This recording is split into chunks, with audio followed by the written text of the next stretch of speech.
মোৰ প্ৰিয় সাহিত্যিক লক্ষ্মীনাথ বেজবৰুৱা। আৰম্ভণি। সাহিত্যৰথী লক্ষ্মীনাথ বেজবৰুৱা একাধাৰে কবি, নাট্যকাৰ, ঔপন্যাসিক, জীৱনী লেখক, সমালোচক আৰু আধুনিক অসমীয়া গল্প সাহিত্যৰ জন্মদাতা। জন্ম আৰু শিক্ষা।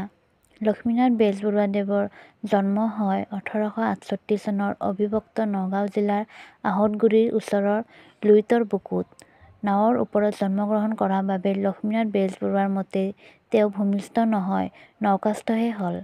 তেওঁৰ পিতৃ দীনানাথ বেজবৰুৱা আৰু মাতৃ থানেশ্বৰী বেজবৰুৱা। শিৱসাগৰৰ চৰকাৰী হাইস্কুলৰ পৰা 1868 চনত এণ্ট্ৰেন্স পৰীক্ষাত উত্তীৰ্ণ হৈ কলিকতাৰ পৰা তেওঁ BA পাছ কৰে। পিছত কলিকতাৰ ৰিপন কলেজত BA আৰু প্ৰেচিডেন্সি কলেজত MA পঢ়িছিল যদিও আধৰুৱাকৈ এৰি তেওঁ ব্যৱসায়ৰ লগত জড়িত হৈ পৰে। বংগদেশৰ বিখ্যাত ঠাকুৰ পৰিয়ালৰ কন্যা প্ৰজ্ঞা সুন্দৰীৰ লগত তেওঁৰ 1891 চনত প্ৰণয়নসূত্ৰে বিবাহপাশত আবদ্ধ হয়। কলিকতাত থাকোঁতে তেওঁ চন্দ্ৰকুমাৰ আগৰৱালা, হেমচন্দ্ৰ গোস্বামী আৰু কলিকতা নিবাসী অসমীয়া ছাত্ৰৰ পৃষ্ঠপোষকতাত 1888 চনত প্ৰতিষ্ঠা লাভ কৰা অসমীয়া ভাষাৰ উন্নতি সাধনী সভাত যোগ দিয়ে আৰু পাছলৈ ইয়াৰ সম্পাদক হয়। এই সভাৰ মুখপত্ৰ জোনাকী কাকতৰ গুৰি ধৰোঁতা আছিল অসমীয়া সাহিত্যৰ ত্ৰিমূৰ্তি বেজবৰুৱা, চন্দ্ৰকুমাৰ আগৰৱালা আৰু হেমচন্দ্ৰ গোস্বামী। অসমীয়া সাহিত্য জগতলৈ ৰমন্যসিক ভাৱধাৰা কঢ়িয়াই অনা জোনাকীৰ তৃতীয়-চতুৰ্থ বছৰৰ সম্পাদক আছিল লক্ষ্মীনাথ বেজবৰুৱা। জোনাকী কাকত বন্ধ হোৱাত 1910 চনত প্ৰকাশ পোৱা বাঁহী আলোচনীৰ সম্পাদকৰ দায়িত্ব লৈ অসমীয়া সাহিত্যৰ বিকাশত তেওঁ যোগোৱা অৱদান অবিস্মৰণীয়। সাহিত্যিক জীৱন।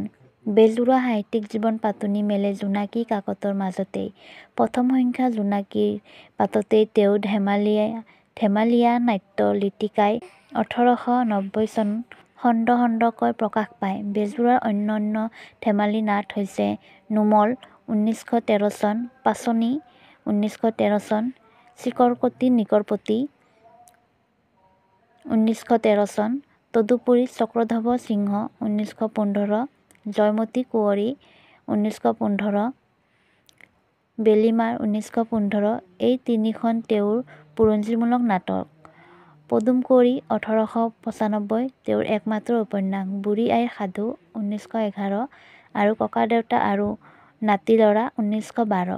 লক্ষ্মীনাথ বেজবৰুৱা সাধুকথাৰ পুথি, হাঁহি-ধেমালি আৰু জুনুকা তেওঁৰ শিশু সাহিত্য। সুৰভি 1909, সাধুকথাৰ কুকি 1910, জোনবিৰি 1913 আৰু কেহু-কলি বেজবৰুৱাৰ 4খন চুটিগল্প পুথি। ডাঙৰীয়া দীননাথ বেজবৰুৱা জীৱনী বেজবৰুৱাৰ বংশাৱলী মহাপুৰুষ শ্ৰীমন্ত শংকৰদেৱ আৰু মাধৱদেৱ মোৰ জীৱন সোঁৱৰণ পত্ৰলেখা চিত্ৰলেখা ভাগৱত কথা তত্ত্বকথা শ্ৰীকৃষ্ণ কথা বাসৰ ভাৰতবৰ্ষ বুৰঞ্জী কামত কৃতিত্ব লাভিবৰ সংকেত the religion of love and devotion Raslila and Srikrishna আৰু অসমীয়া ভাষা আৰু সাহিত্য ইত্যাদি লক্ষ্মীনাথ বেজবৰুৱাৰ আন আন ৰচিত গ্ৰন্থ। সামৰণি 1924 চনত অসম সাহিত্য সভাৰ সমাপ্ত গুৱাহাটী অধিৱেশনত সভাপতিৰ আসন অলংকৃত কৰা এইজনা মহান সাহিত্যিক 1938 চনত ডিব্ৰুগড়ত ইহলীলা সম্বৰণ কৰে। ধন্যবাদ।